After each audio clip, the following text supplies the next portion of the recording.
Couple more problems from 10.5 dealing with exponential functions, this time compound interest.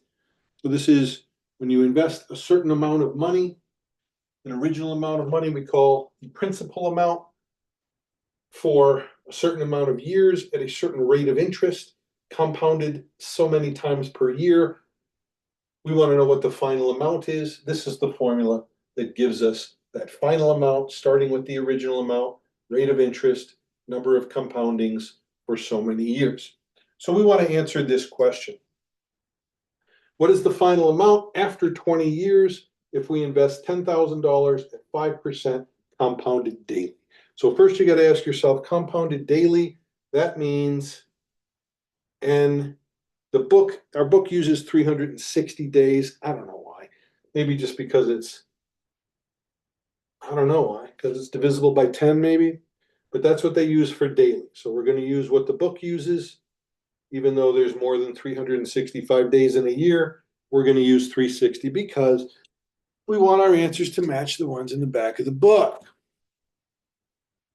So that's the number of compoundings per year.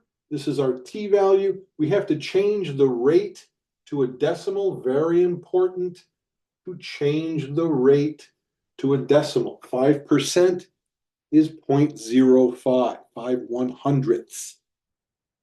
Our principal is 10,000. We have our N, we have our R, we have our T is 20 years. So we have everything we need. We plug that into our formula. Principal, $10,000, 1 plus the rate over N raised to the N times T. All right, so sometimes there's confusion about how to put this in your calculator. Let me show you what I think is the best way. So we have a calculator app somewhere here. Here we go.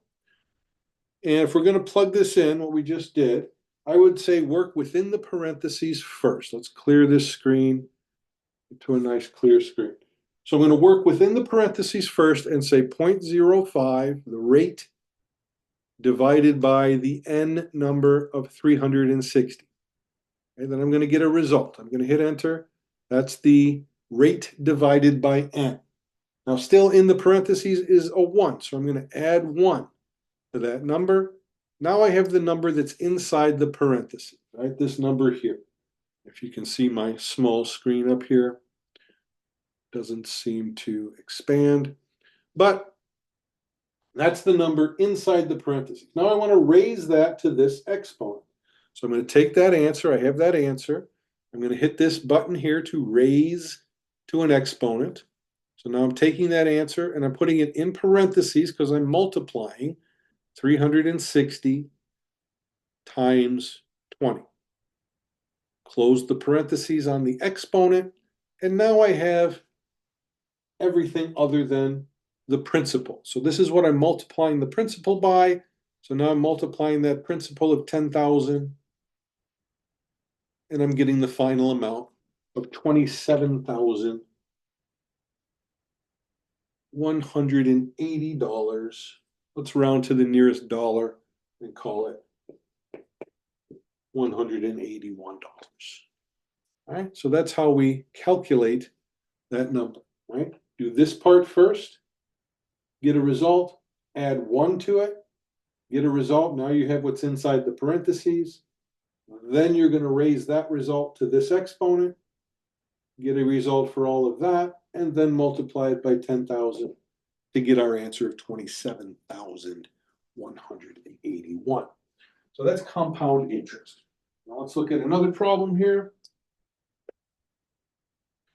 from section 10.5, and this is number 32.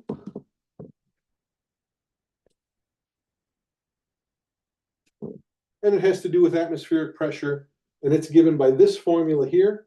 The P is a unit of pressure, newtons of pressure, and the H is the altitude above the Earth in kilometers.